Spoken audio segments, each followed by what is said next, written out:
people are always going to be one of the hardest problems in business. You can't scale without people. So if you want to scale, you need people. People are your biggest strength, but they can also be your biggest liability, your biggest weakness. Not liability financially, but by not having the right people. Welcome back to another installment of the Perspective Podcast. My name is Devon. This is my co-host Mitch Harley, and we have the amazing Cam Roberts back on for another episode. He's a podcast host at Stripe It Like It's Hot, president at Laser Line Painting, and a teacher slash coach at Stripe It Academy. We've recently reconnected, just on a quick little touch base, and Cam's super modest, but I'm not. And so I'm going to brag on his behalf. Since we had him on the podcast last, he's more than doubled his business.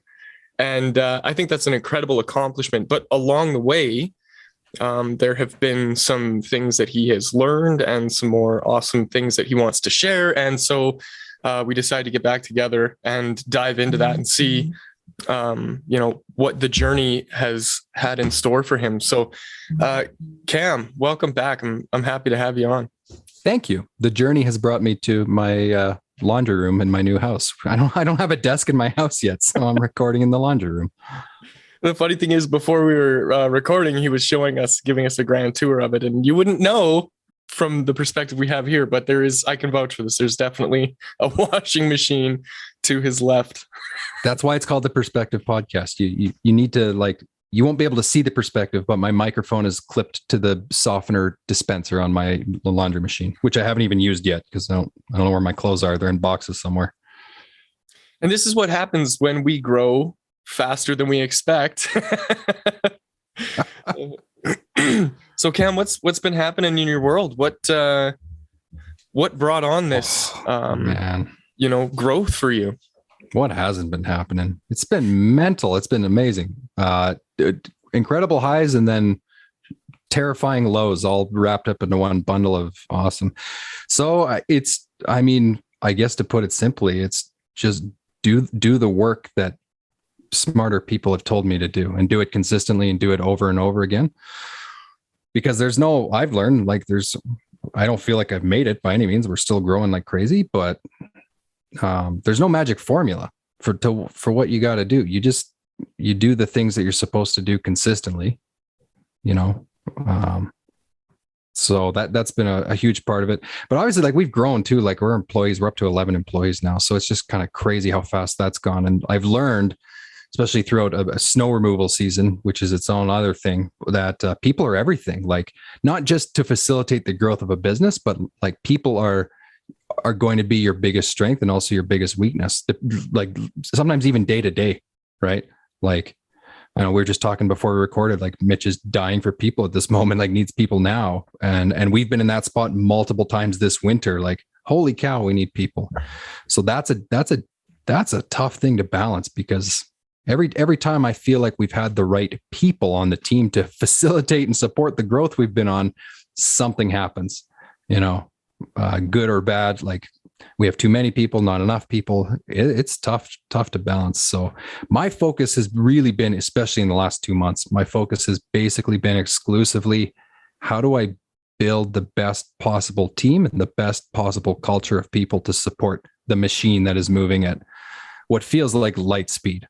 So I definitely want to come back to the people, because I know Devon especially knows my passion for culture and the right people and training and all of that. So I definitely want to come back to that. But do you contribute the success or the growing success of your business to be market orientated? Because I think we're both in a market where it is growing, it is booming. There are spots available for pretty much anybody. However, even if the market wasn't, all of the reason that you're succeeding, is there things that you're doing that you're I could sustain this even if the market did have a dip?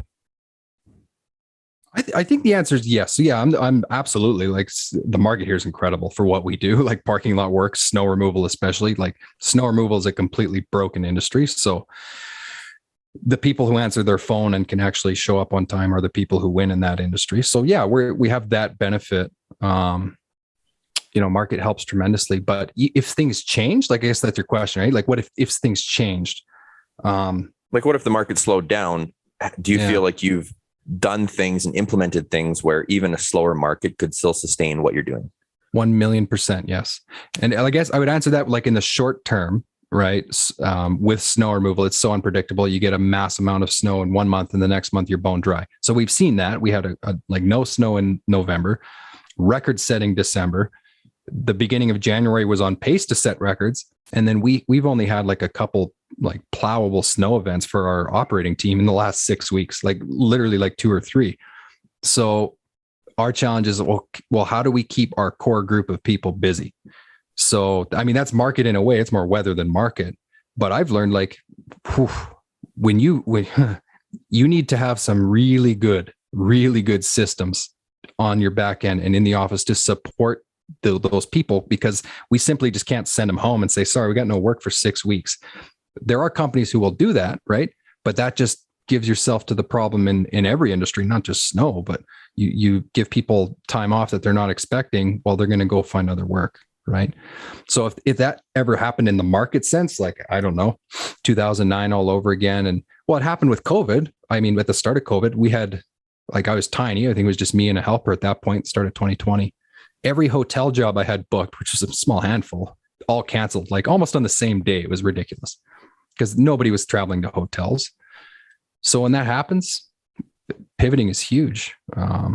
I feel like our core services of what we do in parking lot with pavement marking specifically is fairly market proof. But that being said, there was a wicked, like unbelievable paint shortage in our industry last year, like massive. We had to fight tooth and nail. I was trucking it out of Ontario from private contractors. A guy who literally I connected with on the podcast, he was like, hey, I heard you're looking for paint. I've got a little bit of extra. So I was one of the fortunate ones to get paint for our company. But if that happens again, like if there's no yellow paint in the world, yeah, we'll pivot. Absolutely. That's one of, to me, I could talk about this all day, but to me, that's one of the benefits of being like a relationship-based contractor. So we're not in it just to sell the service. I think I told this, I talked about this last time I was on too. Like, I feel like once we have a client who fits our values and what we value as a team and we work with them well, once we have that client, we hold on to them forever. Like, I don't want to let that client go.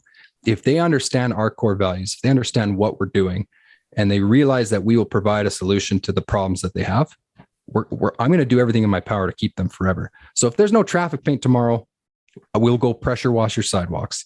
We'll come up with something to continue that relationship, continue to help them while at the same time still, sustaining our business.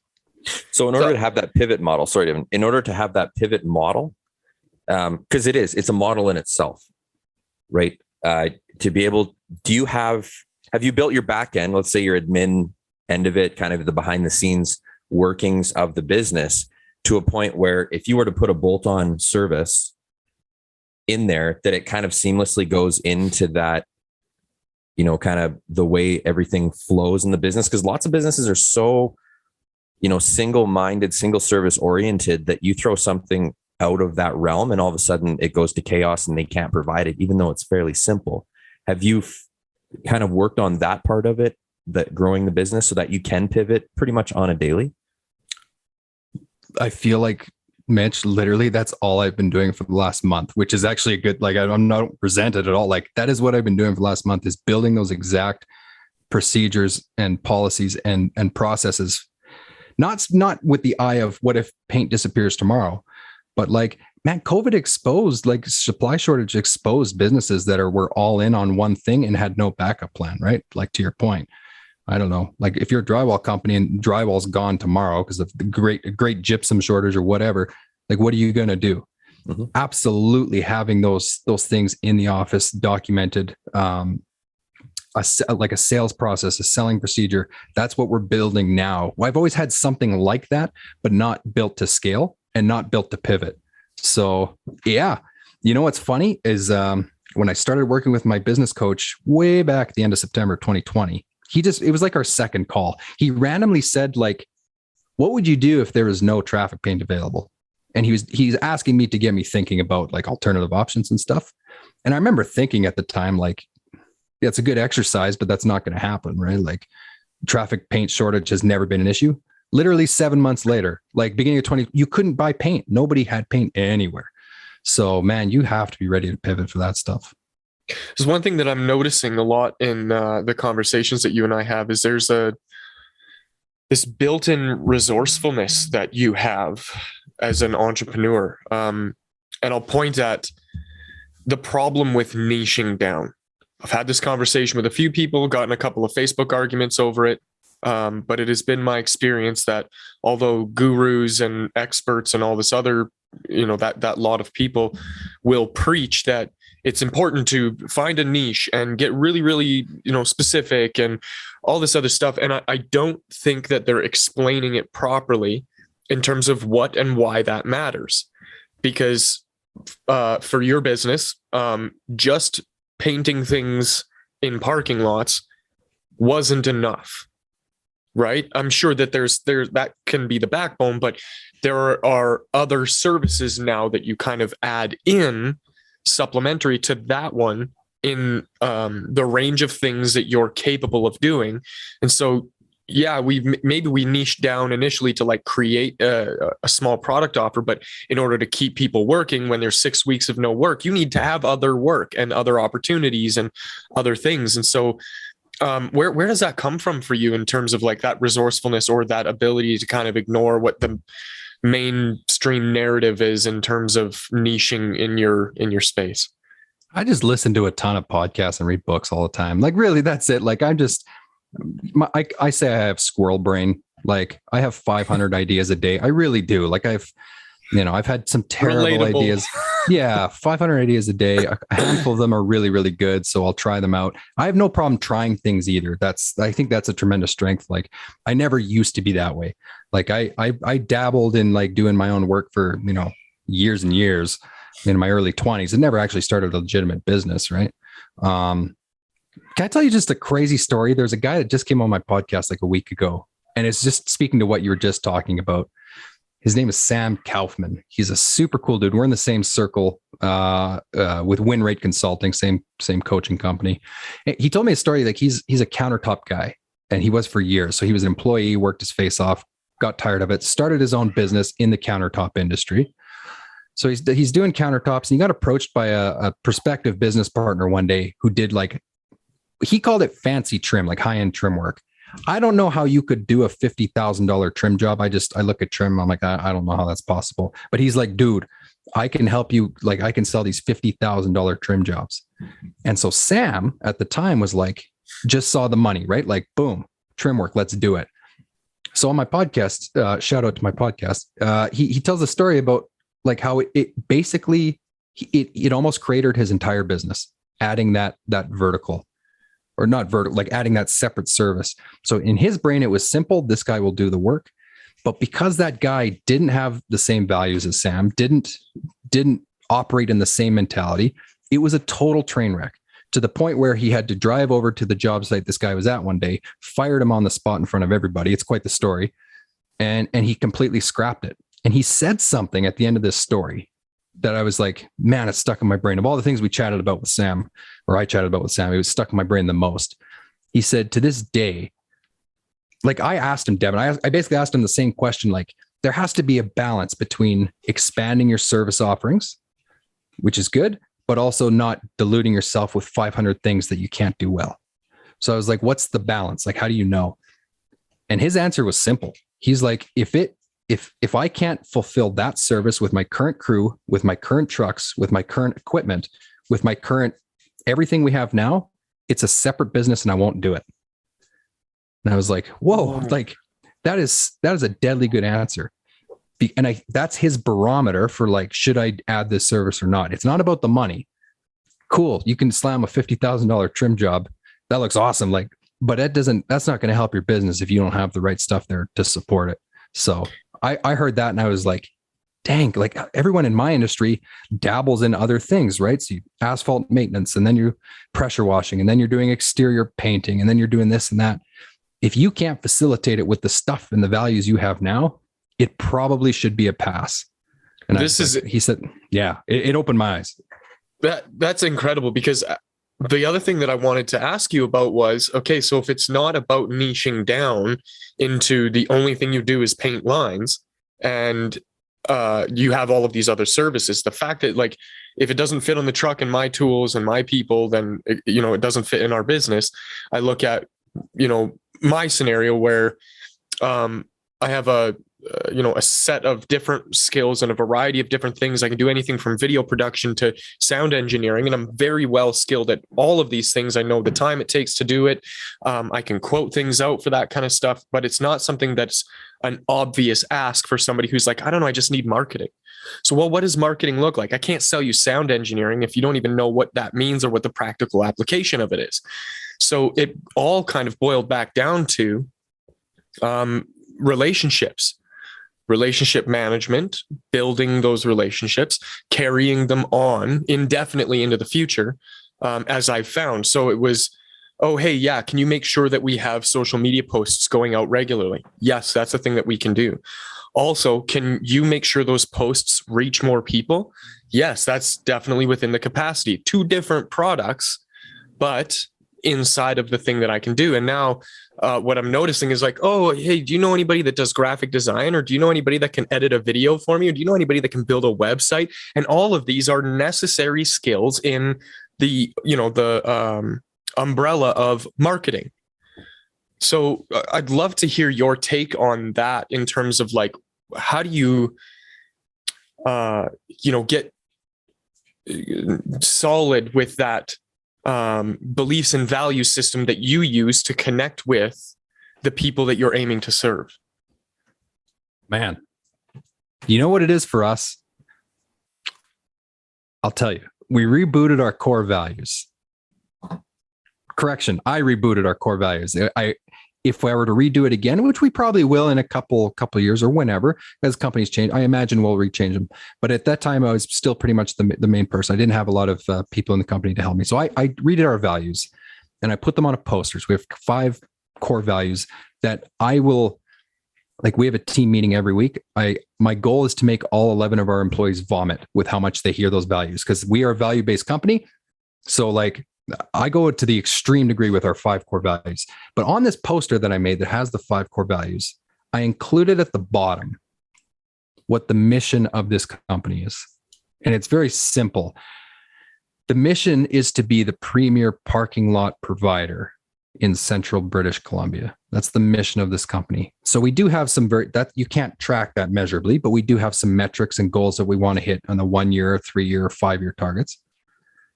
So if I get the opportunity to go quote exterior painting of the Walmart here, is that going to help me further the mission of why this company is in existence? And to me, the answer is no. Like, our mission is to be the premier parking lot provider in central British Columbia. But like, just as an idea, we've tossed around the notion of adding parking lot lighting services to our portfolio, right? So, every giant parking lot, your malls have parking lot lights. Half of them are burnt out, at least here, because it's not an easy thing to get access to. A contractor who's got the equipment to get up there, change them out. So is that something we would consider in the future? Absolutely. Because now I can go to my client who goes on our website, sees what our mission is, and I can sell that as, we want to be the premier provider in your parking lot. That's my barometer for like, will we do this? Will we won't?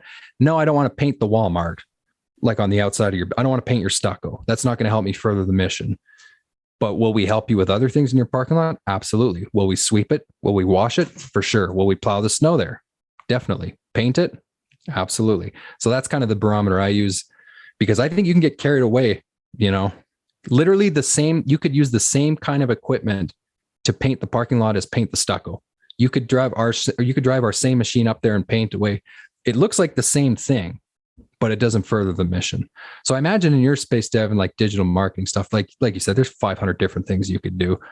For us, I boiled it down to that mission that we beat into everybody and our employees and our website and our clients. Like, this is our mission. This is what we're going to do. So it becomes an attempt or an effort to get really, really hyper clear and hyper focused on what that mission is and how you are presenting that to people. And this is the crucial thing about this is like, yeah, I can work with real estate agents. I mean, I spent 13 years as a real estate photographer and, various other services related to that in terms of marketing, like virtual tours and website landing pages and brochures and flyers and all that kind of stuff. It all tied together to the same thing, which was to help the real estate agent get attention on the property that they were listing and selling. So when it comes to like marketing, as an example, I could also help, a tutoring company, or I can help a motorcycle dealership, or I could help, a line painting company. Each of these things, I know what the mission is, which is to generate more business, get in touch with the people that are interested in the thing that you have or the solution that you provide, and make those connections. And that's what I'm really, really passionate about, is helping connect people around, their problems that they're having and the solutions that they need. But when you try to go out in the world now, what it looks like to other people is like, oh, you don't have a niche. Oh, you can't help me because, I'm an accountant. Well, you have the same problem as my motorcycle dealership does. You need to connect with the people that you want to serve, don't you? And so that becomes the core offering. That's what it means then, to niche down. That's what the gurus and everything are missing in terms of like what the message is that they're trying to get across. That's how you really get focused on what you do. And for you, it sounds like it started with getting clear on that mission, and then filtering the opportunities that you have through that funnel until it made sense, so that you could continue to grow the business. All right. I'm not going to argue this point, yeah, because I don't necessarily disagree with everything. But have you ever gotten a really cool opportunity and something that's worked really well for you in your growth because you said yes to something that traditionally you wouldn't have? I literally can only think of one, and it was one we did last year. It was mostly subcontracted work. I sold it to myself that it's technically part of the parking lot, so there was a little bit of parking lot work, but it was mostly like a hardscape, like a landscape type job. That was kind of a unique one-off because it was one of our best clients, and I had some resources of other contractors who would help out, but I try not to get too carried away. I mean, you guys know, right? Like when you start connecting with people, especially in your market, and the people realize you're not a weasel and you're actually, trying to run a legitimate business, like these opportunities just come to you, right? So I used to say, that just fell into my lap. My business coach beat that out of me. He's like, stop saying that. You're selling yourself short. Like, it's the work you do building relationships. Naturally, these things come to you. It's an interesting topic, man. Like I get what Devon's saying about niching down. I can't honestly say what would be the best for different people in different industries. Like I said, for us, it's very simple. Parking lots, that's the mission. Premier provider, we're going to do it. I think it gets a little trickier when you start thinking about the other things and other service offerings. Like you could get really carried away, especially if somebody approaches you, like Mitch, to your point, if somebody approaches you with a $1 million idea and you think it's a slam dunk, I would lean more towards not doing it if it doesn't align with the mission of whatever company, the brand that you have. As tempting as it is with money, unless it's something that you can really, I hate the word justify, but if you could like explain it clearly to somebody else, like this is why we took it outside of money, I generally wouldn't go for it. I really wouldn't.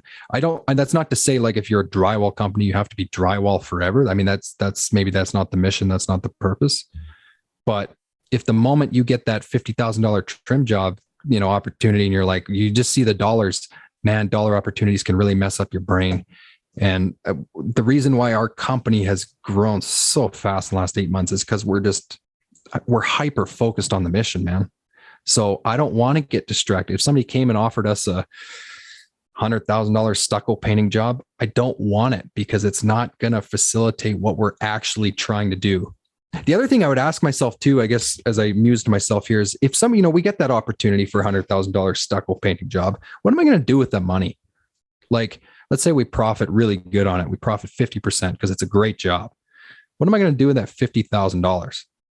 Like, I'm just going to use it to, further the mission of the company as it was anyways. I'm not going to get more into stucco painting, if, or whatever the other services. That's the point. And this is what Sam was talking about. That's the point where you're like, this is a whole separate business.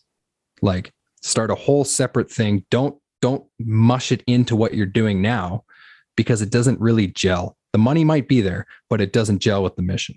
So when do you create a division versus a new company versus walking away? Because I'm going to use an example. There's a very large company in Canada. They're the largest roofing company in Canada. And they're known as that, roofing. But like 90% of other roofing companies in North America, they realized on a building, what has more square footage, the roof or the walls?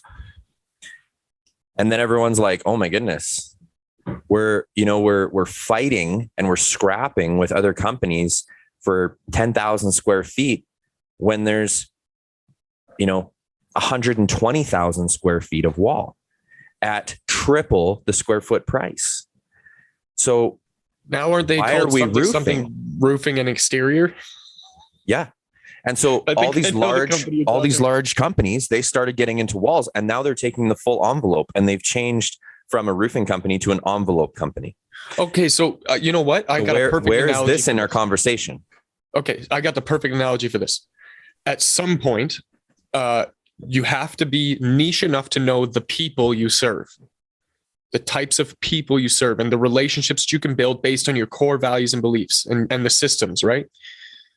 But at some point, you're going to tap that out. And if you still want growth for the business, you're going to want to be able to do more. And so I would call this the Walmart. At first, Walmart was really, really good at serving a small local community, and they had a very specific offering. And as they got good at serving people that way, they brought in more, and they opened up the offering. They brought in more and more and more and more until they became literally the world's, leader in retail business. One of them anyways. If we're bringing Amazon into the mix, then we might have to have a totally different argument. But same thing happened with Amazon. Amazon started with books. They just wanted to sell books. And then when they figured out one of the world's hugest logistical nightmares, which is how to get things around the world efficiently, they were like, well, will this work for other people? And so their niche wasn't just people online that like books. It just became people online that like buying shit. And now you just keep adding and opening that up. But I think it starts with, what are we good at? What can we do? And because I don't know, Cam, are you ever going to expand outside of parking lot type stuff? Would that ever be something? Let's say you've, become Central BC's biggest line painting company or parking lot service company. At what point do you go, oh, you know what? Maybe we can do something else. Maybe we can do, or do you just make another company now and let this one kind of continue to function? I get both sides. I'm glad, Mitch, you kind of challenged it a little bit, because if you have a good business and you have that opportunity, that roofing company, you said, did they actually change their name? Like, are they, I don't know which company you're talking about, but like, so do they do the main one I'm talking about is Flynn, right? Oh, so yeah, I know them. Yeah. So they do envelopes now and everything. So Rogers Arena, yes, entire envelope was Flynn. That thing is sick. But that was a big job. Yeah. Right. Yeah, it was huge. But PCL, the majority of PCL's roofs and walls are done by Flynn. Interesting. So Flynn actually started their own manufacturing of their panels. Yeah. Their wall panels. So, and their clips. They're big enough that they have huge networks and connections, but they literally got into manufacturing their own product because they were going so heavy into the walls because it was so much more profitable. And yet they get roofing. So now they go in and they bid. And to the GC, it makes sense because now they only have to deal with one company for the entire envelope rather than like 10. And solved the problem. Point goes back to your application. And this is where I do challenge it a little bit. I'm not saying you're wrong, but just from another perspective, let's go back to the Walmart scenario. Yes, your goal, parking lot. That's your go-to. You're good at it. You're efficient, and you've got what you need for your parking lot, your lines, And even if you got into lighting or whatever and snow removal. But now Walmart, they don't want to deal with 10 people. They're like, we do need the exteriors of everything in BC painted. So for you to land a parking lot guaranteed without haggling, you say, okay, and I'll paint your buildings for this rate, but I want this contract in the same time. To me, those opportunities are there all the time. I get approached for that all the time. Mm-hmm. I sometimes have to paint after drywall to compete with the next guy so that I can get the drywall work. So I have to take on the painting. It doesn't mean it's out of my element, but I'm not going after painting. But sometimes I have to take it to get what I want. I get it. So everything has a ceiling, right? That's what I would say. So if again, our mission is to be the premier parking lot provider. That's not measurable. Like I get to decide when we're the premier parking lot. There's no metric for that. But the metrics we do have, like Central BC is not a huge market. So we're going to hit a ceiling, especially for pavement marking, which is our bread and butter. Like how far can we push pavement marking? There is a ceiling. I don't know what the ceiling is, but what I mean to say is like, we don't typically service small clients anymore, like your gas stations. We're going after bigger ones. We serve a wide area. So we're going after malls. We go after industrial mills. We go after things that have bigger scopes because that's where we really hone in our skills. If we get to that, quote, ceiling, then you have a choice to make, right, Mitch? Like, in my opinion, like, what do you do now? So you've grown your pavement marking division as big as you can in your market. So you either have to go to a whole different market and do the same service, or you stay in the market and do a different service. I don't think there's a right way or a wrong way.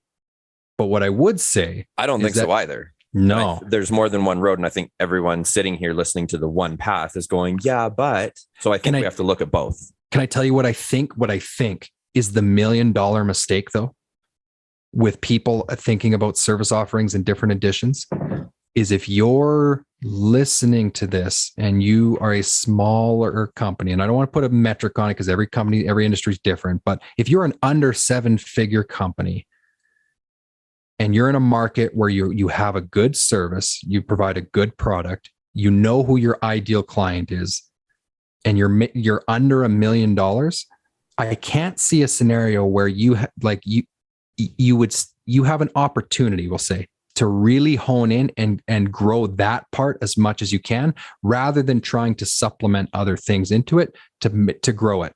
So I feel like when I was a smaller company, it was just me and a helper or 2 or 3 of us. So we were a much smaller company, $200,000. It was significantly easier to grow both the top line and bottom line by really honing in on what we do and doing it like really well. So finding our ideal clients, leaning into that hardcore. When we get to that theoretical ceiling, that's when I would go, you know what, maybe there is something different. Maybe we'll become the Flynn and we'll do the envelopes now. We'll do the exterior work. I think though, for most companies, I don't think that's a wise idea to do when you're smaller, unless you have a very clear intention of what you're doing.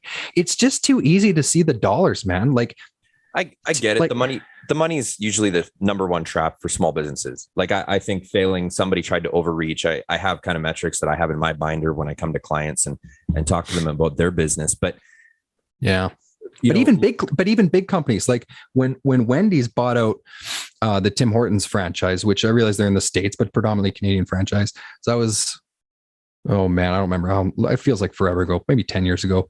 So Tim Hortons went all in on like massive service expansion. And they still do to an extent. They still do some funny stuff. But I don't know if you guys remember, like Tim Hortons 6 years ago, you could get all sorts of weird service offer, like weird food items at the counter. Like they went into the Beyond Meat stuff. They went into all sorts, like not just like basic food wraps, but they went into weird stuff, weird drinks. And they were trying to expand with all these different things.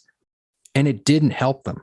Like it didn't help the bottom line. It didn't help the top line. And they intentionally said, this was a few years ago, they may have even made a leadership change over it. I can't remember, but I remember an article that clearly said, we are going to boil this back down, niche down, as Devon would say. We're going to bring it back to what we're dang good at. And so they still have some offerings. They'll still come up with weird stuff, but they really honed back in on what they were good at.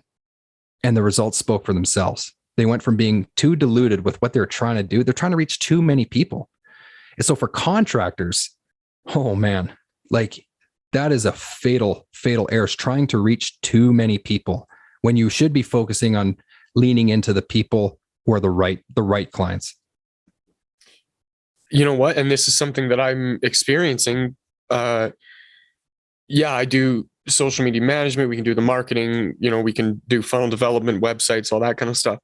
And something that has kind of taken me away from what my core mission was. And this is so enlightening just for me to even be a part of this conversation. This company that I'm working with, they have been using a lot of really, really old school systems to accomplish a task that can literally be done with a couple of plugins on a website. And so all of these tiny little tasks that are taking away a lot of time from the admin team and anybody else that's in the team onboarding new clients or whatever. It's like, what if we just took that whole process, simplified it into this one thing and made your life easier? Now, that was just like, while I was talking to somebody, I was like, hey, I could do it. It took me 2 months and I like countless hours, all billable and all been paid for, like not a huge problem. Everybody knew what we were getting into, but what it put the brakes on was client acquisition for me and for the business. I'm trying to grow the business and do it in a systemic way where I create SOPs, I hand them off to a team member. They can manage it and handle it because it's not too, intense, as long as they got a little bit of background and being creative and all that kind of stuff. Here, offload the work. I go get client, I offload the work, client offload. I'm managing this whole, big system. And then it was like, everything comes to a screeching halt because I saw this one thing where it was like, oh, it's a puzzle, it's a challenge, it's a thing I can do. Also, I can get paid a lot. And then now I'm sitting back and like, the company hasn't grown in the last 2 months because I've been so locked up in this task that I've had no time to do the other ones. And so I can see the value of shiny object syndrome. That's totally what it is. Like you see the $50,000 trim. Tim Hortons saw the 500 different food items. Like it's shiny object syndrome. It totally is. With the trim, I want to go back to that example because I find that very intriguing. Because to me, yes, people like to see someone drop 50K on their kitchen. I see it all the time.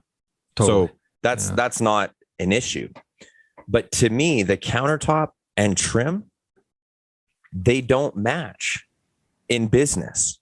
Because when you're getting your kitchen done, you don't phone your countertop guy for trim. That's right. You phone your cabinet guy. Plumbing. Right. Right. So it's like, to me, they weren't paired properly. And I think a better pairing would have made that successful. Now, if he was the other guy was a better business guy, yes, it probably would have been successful anyway.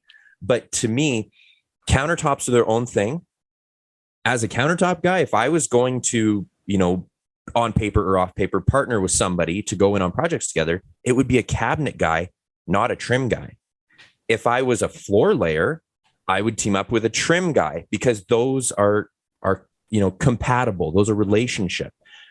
So it's like having a plumber and electrician. That makes sense. Usually they're hand in hand, but a plumber and a roofer, it doesn't necessarily make sense. There's such little overlap that it doesn't make sense to join those and bolt those together. It looks awkward. So I think that played into it a little bit where it hindered any potential success that was there. So I do think the right add-ons make sense, but adding on for the sake of seeing this. So I'm going to go into like a 30-second example. And Cam, I know you know this gentleman. He's in Northern BC, and he started a restoration company or a cleaning carpet company. And he was like, you know what? There is a lot of restoration work. So he got into restoration and he started a restoration company. And then he realized, oh, you know what? There is not an electrical company here. And in restoration work, we come across a lot of electrical. So he started an electrical company. Same name, but it was that name and then electrical. And then it was plumbing. And then it was like, well, we need a framer. We might as well take on framing. So now they have framing, and they're the largest company in Northwest BC. And it was because of add-on and bolt-ons, but it was the pairing that made sense. It was not just some random chasing this big, $100,000 PO. It was the pairing that made sense, and it drew multiple revenues into the same pot. So that's where I'm not trying to disagree, but I do think that I think bolting on to a company is so important and imperative to growth. However, it comes with a clause. It comes with a factor that pairing has to be symbiotic. It has to be something that works in cohesion, not just for the sake of growing your business. I think that I think this is like a wonderful example of, it's not an either or situation. It's definitely an and situation, but it's about timing, and it's about the relationships, and it's about your capacity to be able to serve inside of the skills that you offer or your network offers. And that kind of lends to the bigger question here is, when and how do you do that growing in a way that's sustainable for you and your company? As an example here, a little anecdote from, I think it was Brad Lee. I saw a TikTok video, and he was talking about, well, here's how to build a business. And he says, I go out and I get enough work that I'm making $5,000 a month. Then I go hire people and pay them that $5,000 a month, but that puts me back at zero. And so now I got to go back out and get $5,000 worth of more work every month. But then instead of sitting there and holding on to it, I got to find people and pay them that $5,000. And so he just keeps leveling this up in terms of like how much work he has and how he can hire it out, until it gets to a place where he can now take profit from the business and growing the business. And I'm from, your perspective, Cam, what does that look like in terms of how you've been growing your company? Because it was just you, and then it was you and a buddy, and then it turned into 4 or 5, and now it's, you're at 11 people. How and when?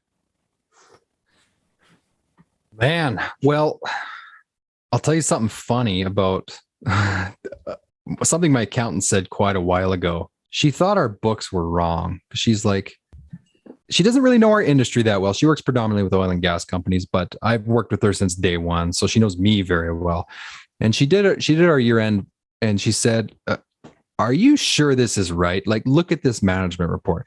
And our margins, when I was smaller, were off the chain, like disgustingly high. I don't even want to tell you what our gross margins were, what our net profit was. Like it was ridiculous. So that told me, I didn't realize it at the time. I just, was out there hustling myself and doing everything as much as I could. But I didn't realize that at the time, like what that actually meant. That meant like we were so profitable as a tiny, small company that we now had that capital to facilitate the growth. Because when you get bigger, you're not going to operate on those crazy high margins. So now our margins are coming way down, right? So now my focus isn't so much as how do I go get more and more work? It's how do I keep the bottom line up? So I guess, can I tell you a funny story? Just happened this morning. I'm a sales guy, right? Like I love sales. It's my thing. I love people. I love selling stuff. If I could be a salesman, I totally would, like all day. But I realize now I can't do it. I'm the sole salesman in this company. Like really, I have an operations manager. We have an administration coordinator. We have people now, but like I'm the sales guy. It's broken. So I've grown it to the point where I can't keep up with the volume of requests that we get in inbound. I'm not spending enough time myself on outbound development. I realized this was going to happen around this time. Like I need a salesperson. Somebody asked me this morning, well, what kind of salesperson are you looking for? And I was like, I don't know. I've never hired a salesperson. Like, I don't know. Like, so I gave him a little bit of an answer. Like, this is what the pay structure could look like. Like, if they're more experienced, we'd pay them less base salary, higher commission. Like, I've got the idea in my brain, right? Like, how is this going to work? But he asked me something that I hadn't thought about before. And he said, do you want this salesperson who's going to be full-time, do you want them to focus more on hunting new leads, going after new client development, or do you want them to be more of like an account manager type, keep the relationships you have now and foster those and build on those? And I sat there like a moron because I was like, I don't know. Like I always shoot from the hip when I answer questions. And I felt like at the time I was like, I feel like we're right in the middle. Like we could have somebody who does both. We could have a full-time salesperson who goes more into the client development, account manager, like go to the mall that we work at every year, keep up a relationship with them. But at the same time, they could spend their other 20 hours a week hunting, going after people in close to our immediate area that we haven't reached yet. I don't think most small companies, like if you're an owner operator or a small company or any contracting company and you're on the smaller side, there's so much more value, I think, than going after those new clients rather than trying to add a service. Like you have so much market potential, even if you're in a metropolitan area like Calgary or Vancouver or Seattle or New York. There's still so many people out there that could use your service that fit into what you're doing, that I feel like as entrepreneurs, as business owners, we forget that. It's easy to forget, like in my case, there is a buttload of parking lots in this market, like way more than like this company needs at this point. So I don't need to go add this service, that service, that service. I need to hone in on getting the right people who have those parking lots and just really crush it and really go for it. So that salesperson, like I said, they're going to be 50-50. Like we still need some new client development, but we also can really build on the clients we have. But most people wondering, like, should I add this service? Should I do this? Man, I don't think, like, you really got to make sure that you have gone after those new clients, because you could be way more profitable doing what you do good and just scaling it and putting gas on the fire. So there's a chart that I draw out for clients when I'm working with them on their business, and it's three columns, right? In the middle column, I call it business killer. So on this column, you stay a certain size and you stay under that revenue and you facilitate that revenue, like that ceiling you talked about. You stay in your box, stay in your lane. If you want to go play over here with the big boys and you want to expand and you want to conquer the world, that's super cool. But so many businesses, they want to be in that big category. They want to play with the big boys, but they don't want to do what it takes to get over the hurdle. They don't want to invest, and they don't want to buy the infrastructure or create the infrastructure that it would take to sustain it. And so they stay in this gray area, or they want to stay small, but they go big, or, they don't commit. And so they stay in this middle category and they die because they're overextending themselves. They're taking on POs that they're not able to financially facilitate, or they're not able to infrastructure. Right. And so they stay there. So it's either you have to commit and make that jump, or you fall in the crack and you die in the abyss. And there's the majority of businesses, if you look that let's just use the term, they fail or they fall apart, they're in that. They took on something beyond their means and they chase that dollar, like we talked about with your example. Or you've got the guys that are big that they should just go back and be small. They shouldn't play in this realm. And so if you're reaching over this and you're half and half, you will just fall into the pit. And I draw that and I'm like, where are you at? And what do you want? Do you want to be over here? Then you got to go. You can't have 1 foot in, 1 foot out. You will die.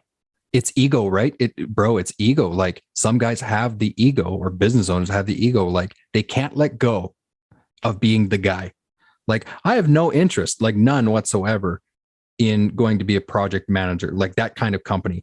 I can tell you right now, I think I would be good at it. Like my brain, my skill set, like just my working history, I think I could go do it pretty well. I could manage a complex project. I feel like I ain't going to do it. Like I don't need to go do it to make my ego feel better, right? I want to hone in on exactly what I'm good at. I think it's so easy to let your ego get in the way. Just look at pavement, like painting a parking lot. Most people who I tell that's what our business does primarily, they're like, I've never even seen that happen. And you don't, because it happens at night and we're out there, at weird times, and like nobody knows how it works. So most people think that like it's just kind of like a rinky-dink operation, like you're just out there painting a parking lot, like with a paint roller. I don't know what people think, but man, but that doesn't hurt my ego one bit, because I'm aware of my market. I'm aware of who our ideal clients are. I'm aware of how many projects we did last year. I know how much we're going to do this year. I'm going to lean into that and get super efficient, super process oriented, like managing multiple crews. And we're going to crush that. I don't need to go manage your Walmart expansion, whatever. You know what I mean? I think we've beat this to death, and maybe at one point we'll talk about it again. However, I do want to go back to one of the first points, kind of in the last part of this episode, about culture, because I know a lot of your crew personally, and I know you and family, I think from my perspective, I think you create culture very naturally, in a very good element, but it's not something that you can just assume because you're a nice guy that the culture is going to follow, because you're taking 11 people, even individually, if they're super cool people, and you put them in a room together, that does not create a fluid environment. It does not automatically create good culture. So as a business owner that has multiple employees, how do you manage, how do you measure, and how do you maintain culture that fits your goals? How much time do we have? Like, oh, we've already recorded for so long. This is my jam right here. This is everything to me. This is my life, like in work, like work life. This is everything to me. Have you guys read Rocket Fuel? I'm about 2 chapters in, actually. I just started it not too long ago. Boom, perfect timing. So I've had it recommended to me multiple times, and I never. Something clicked a couple months ago. I was like, okay, I'm gonna finally read it. Probably the most important book I've ever read. Eye-opening in the biggest sense, because in that book they describe people who are visionaries, or as I call it, squirrel brain. Right, that's me, and then integrators. So integrators are very tactical, very good at implementing operations, that sort of thing. So you can actually, if you read the book, you can take, it's a simple test. You can take it online right now, actually. If you guys haven't taken the test, please do. And it will score you out of 0 to 100, where you rank on a visionary scale and where you rate on an integrator scale. I was like, I basically failed the integrator test. I have no focus. I can't stick to a thing for long periods of time. I'm easily distracted. I can't integrate things very well.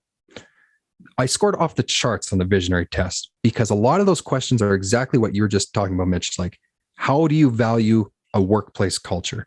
How do you building a vision for people, not just in the company, but like their own lives? Literally yesterday, Tuesday, we had our team meeting. Monday was a holiday. And I went off, man. Like I went on this, I do this every team meeting. I go off on these rants, and it was a solid 20 minutes. And I basically told the people in that room, like, I hate contracting companies. And I specifically named our 5 competitors, biggest competitors in Prince George. And I said, look, the 2 biggest ones, we've interviewed operators from the biggest one. We just had a senior manager at another competitor ask me for a job interview last week. Couple other people have come in for interviews too. And I asked the people at the team meeting, I was like, why? Like I asked myself, like, why is this happening? Why is a senior manager at one of our competitors asking me for a job interview? And I told the team flat out, it's not because we're awesome. It's because companies aren't building an infrastructure that the employees feel like they're buying into something meaningful. If we're getting job interviews from snow operators because they just feel like they're just taking a wage, like what's your incentive as an employee to stay, right? So that's how I approach things with Laser. Like I am all in, brother, like all in on building a culture that people want to work at, whether it's short-term, long-term, doesn't matter. I'm going to incentivize people by clearly explaining to them what the vision of the company is and where they fit into that. So one thing we're going to do very differently this year is we're going to clearly, we've never had this, mostly because our company was tiny, but like we're going to have clearly defined roles for the technicians. So line painting. So I don't know exactly what they're going to be called, but it'll be something akin to junior operator, senior operator, supervisor, foreman. And I told everybody at the meeting yesterday, I'm literally going to put these on the wall, and you're going to see exactly what it's going to take if you're a junior operator to become a senior operator. Because I want everyone on the same equal playing field. I want everyone to know exactly how they progress so that they can get their maximum earning potential. That's everything to me. I use the term earning potential a lot in our company and in our team meetings. I want to pay people grotesque amounts of money to do their jobs. If you're getting paid grotesque amounts of money, you're bringing value to the company. That's everything to me, Mitch. Like it keeps me up at night. Like I think about how do I get that vision into the people that are working here? So much so, and I just posted this morning. We had an employee last week talk to us in the office, me and Steve, about a policy that we had implemented, and it freaked this person out a little bit. They were kind of concerned about it. So after we explained why we were doing it this way, They literally said, "You guys are weird." And I was like, immediately, I was like, "That's awesome." And I said that out loud, like that she was so used to something different when her other work experiences with heavy equipment and other companies, she saw what we're doing and she was like compelled to say, that's weird. And I was like, mission accomplished right there. So I brought that up at the team meeting yesterday too. Like, if you think what we're doing is weird, I'm doing my job correctly, because we're not doing it the way our 5 competitors are doing it. Like, I'm really interested in understanding what people want individually, what their goals are, helping them to build their own goals, their own vision in life. And how can we use this company and your employment as a vehicle to get there? That's the short version. I could give you a longer answer. No, I totally agree. That's kind of what we've summed up in the past as viewing your employees as assets, not a liability. And when you view them as liability, they will leave. And I think we also misuse the term overpaid. When we see somebody make a lot of money, we automatically think overpaid. When really, the term overpaid should only be applied to the employer, in a sense, because if somebody, even if they're garbage at their job and they're making $500K a year, good for them. They've hit the goal. That's the dream, is to do nothing and make a bunch of money. So they've done it. They've mission accomplished. Why are we criticizing them for that? It's the employer's fault. Haters. Yeah, exactly. It's the employer's fault for not keeping them accountable to do the service to equal that amount of money. They've chosen to pay them. We see it in sports all the time. People are like, oh, they're so overpaid. True. Are they? Are they overpaid? There were 2 people that signed that contract. Are you going to do what Kobe did? Every morning at 4:00 in the morning, 2 hours in the gym, eat breakfast, another 2 hours in the gym, have a break, another 2 hours. Are you going to do that? Overpaid. Come on. So how many years did he have to put into that? I think that's just a ridiculous statement. I think we totally misuse the word overpaid. And I think that most small companies, and a part of it comes from scarcity, but I think they don't understand how to manage their people, not just financially, but how to view them as assets. Because if you view them as an asset, I think what you're doing is beautiful. How do I make them earn so much money? Because if they're earning $1 million, all 11 employees are earning $1 million, as an owner, you better be earning 10. And if you think that earning 10 is not important because everyone else is earning $1 million, that's wrong. What happens when and that sets up for failure, and that creates a bad culture, and it turns it from an asset to a liability. And pretty soon they won't even stay for $1 million, maybe 1 or 2. Maybe. They won't.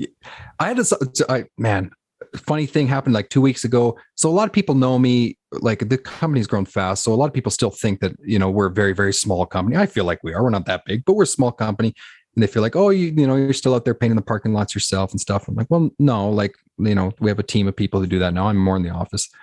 I just casually mentioned to somebody 2 weeks ago that, we have health benefits, like extended health and dental benefits.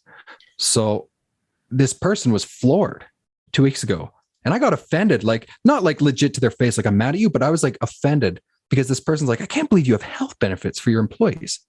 And I was like, are you kidding? That's like the bare minimum, bro. Like that's nothing. Like if you want to build something meaningful and keep people and you don't want to spend the money on extended health and dental benefits. And I singled out one of our guys in the meeting yesterday. I was like, hypothetically, I was like, I don't know what your personal goal is, but I said, what if you want to buy a house? How are you going to do that if you're just getting industry standard wage and you have a $2,000 dental bill once a year? Like, get out of here. You can't. So what is your incentive to stay and build what we're building if I can't give you something that's going to help you reach your goal? And like those health benefits are the bare minimum. Should not be used as leverage for a lower wage, because a lot of companies are doing that. They're saying they're coming in, and they're saying, oh, I know we're $5,000 less than over here, but we have benefits. Trash. I don't give a crap. I don't give a crap. You know what this speaks to, and I think that this is incredible. As somebody who has the opportunity to employ other people, I can't tell you from my own experience how grateful I am that somebody, some random stranger I don't even know or I just met, is willing to help me build a business. Like that amount of gratitude that somebody else believes in this stupid idea that I had by myself. And they're like, yeah, I'm in. I'm like, what do you mean you're in? That's insane. Are you crazy? Like, I have that reaction to people when I'm like, you want to work with us? And I just see it kind of overflowing from the way that you operate, Cam. You constantly in a state of gratitude for the people that are around you, and you're willing to do what it takes to reward them for them making that investment of their time and their life in you and your business. I think it's just super important not to gloss over that. You know what the other benefit of it is, and this is not why I do it this way. Like this whole team building and culture building I didn't have to do this 2 years ago, but the reason why it's so important to me is everyone in every industry, like Mitch, we were just talking about, like people are always going to be one of the hardest problems in business. You can't scale without people. So if you want to scale, you need people. People are your biggest strength, but they can also be your biggest liability, your biggest weakness. Not liability financially, but by not having the right people. So when I started going all in with these core values and the team meetings and like forcing it down everyone's throat, what it did is it weeded out people who didn't fit. And we lost a lot of people, man, since November, like good people. There's nothing wrong with the people, but they didn't fit with what we're building. That sucks. I hate it. I'm a bleeding heart. I'd rather give somebody 500 chances, but because we're doing it this way, and it's weeded out the people who aren't aligning with the values, and it's brought us people that I guarantee you, to the naked eye and to the outside perspective, like we have one guy, most of our people have never even touched line painting equipment before. Doesn't matter to me. They have the values. Those are the people I want. I can teach you the skill, man. That's the easy part. It's the people who understand and buy in. So going this route has weeded out the not good people, the people that don't fit, and brought us a pipeline of people who are actually going to help. So that's not why I do it, but it's a benefit. What do you do to enroll people in that vision? Weekly team meetings. So when I hired my business coach, it was the first thing he said, or one of the first things, was like weekly team meetings. And I fought him. I resisted it because I was like, we're so small. If you have any employee whatsoever, do a stinking weekly team meeting now. Like just start. Your first one is going to be weird and it's going to suck. You're going to hate it. You're going to be like, I have to stand up here and talk. You won't have the right structure. I mean, I'm happy to share our structure, but of how we do our team meetings. But when you're really small, it's easy to go, I'm just a guy painting parking lots. I'm just a guy building websites. I'm just a guy doing painting and drywall jobs. I have one or two people. I don't need to do a weekly team meeting. Just shut up and hang the boards, paint them, like fatal mistake. I really, truly believe it because I tried, I resisted. Man, when you have a weekly meeting that has a purpose and a structure and you are teaching people, like it's not easy to instill the vision of the company and how people fit. Like it's not like I have to prepare for my weekly meetings. This crap don't come out naturally and I just spit fire. Like I have to prepare. Like a sermon. I have to prepare for it. Yeah. But the benefits are insane. So now our weekly team meeting, people look forward to it every week. Even if there's no work that day, we pay people 2 hours to come in. It's not even a thing to me. Like the weekly team meeting is happening. So everyone comes in, we make it fun. We prepare well. My operations manager, Steve, he has his parts about safety and the plan for the week. I talk about, I'll just go through the 5 parts of the meeting really quick. We always start with the meeting with an employee recognition. So either Steve or I will do that. That's number one. We shout out somebody for something they've done in the last week. Second thing we do is we talk about core values. So whether it's an example of somebody who exemplified it, or an explanation into it more, or how we can do it better, we do that. Then we go over, I call it the captain's log or the captain's report, give everyone an idea of what's happening in the company behind the scenes. So, hey, we just closed a wicked project in July, a huge airport painting job. We're psyched. We have some stairs being built in the shop next week, so you guys can go upstairs for the lunchroom, that sort of thing. And then we also talk about the plan for the week, then incorporate some safety. So basically it's 5 parts of the meeting. That's everything, man. That's everything. And I can't stress it enough. Your first couple of meetings, they're going to suck. Like you're going to hate it. But when you do it consistently, people start to understand. They start to, like, if you feel strongly about the way your company's going, it's going to eventually come out of your mouth. And maybe the first couple of meetings, they won't get it right away, but over time they will. To that point, when I really started focusing on a weekly team meeting, that's when we started weeding out the people that didn't fit, because those people in those meetings, it didn't jive. You could tell on their face, you could tell in their body language, it wasn't going to work.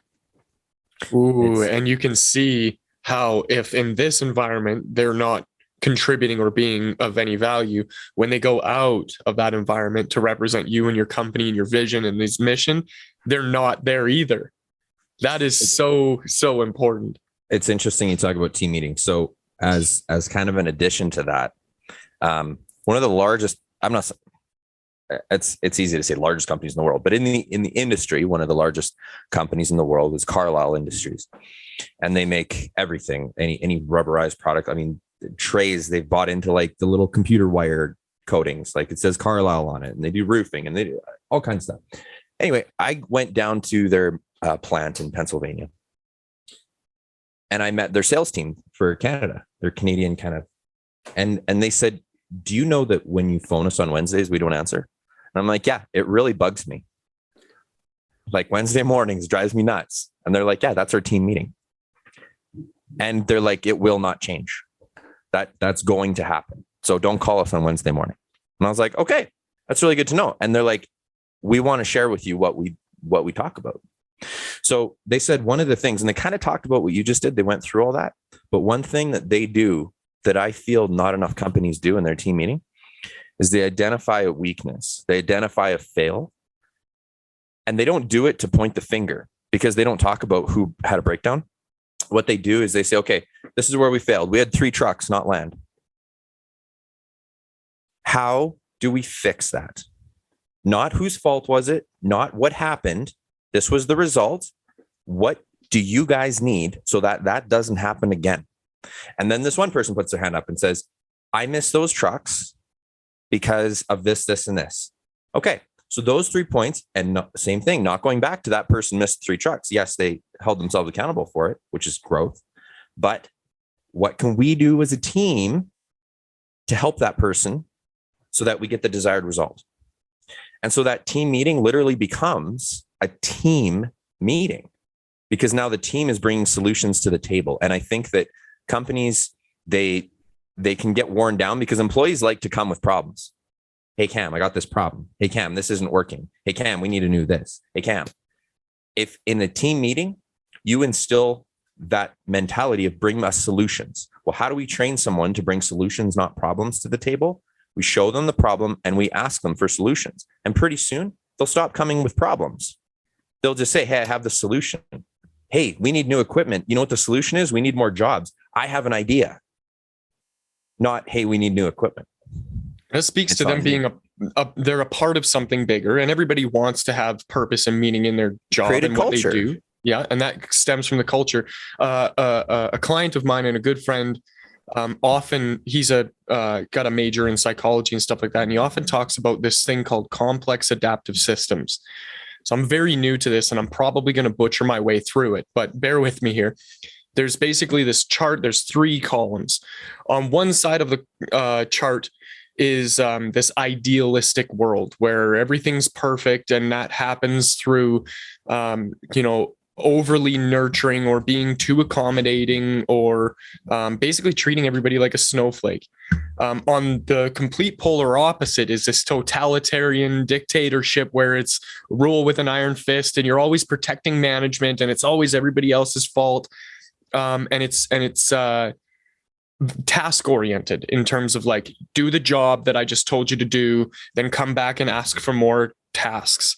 And it turns into a micromanagement situation. But there's a world that exists right in the middle that comes from giving creative people the freedom to do what they do best, which is to be creative and come up with their own systems and structures and their own solutions to problems, and empowering them to be able to do that, so that collectively it forms an organism. It's like a living being thing, which is your company or your organization or whatever it is, that community that you're building, where everybody is working towards that common goal, that thing at the on the other side of the rainbow or whatever it is.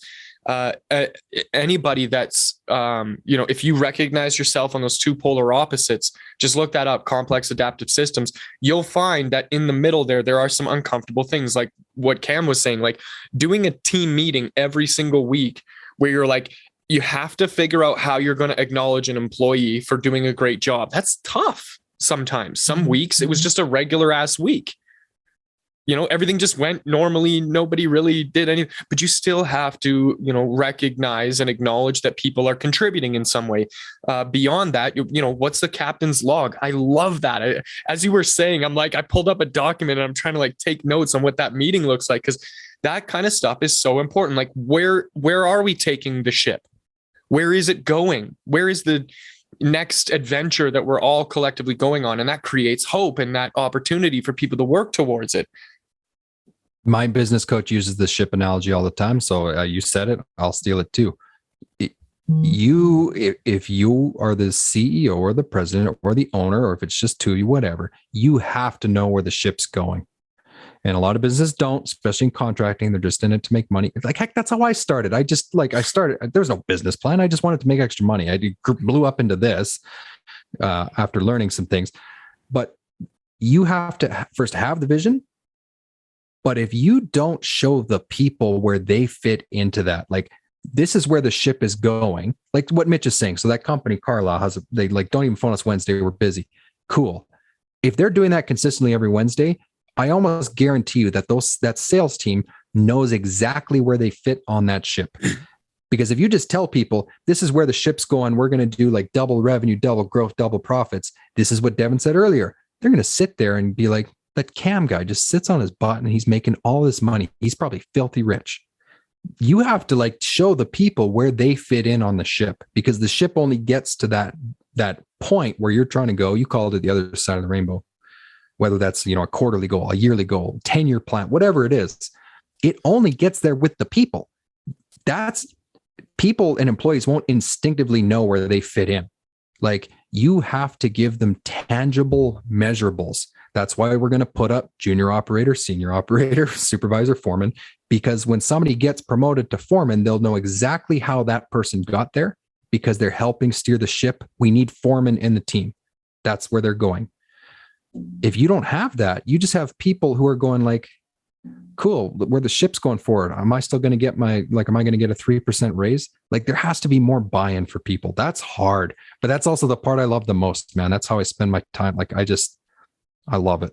Well, and in my closing remarks too, like talking about the ship analogy, I think everyone thinks of a ship like the big, like warships that run on big diesel engines.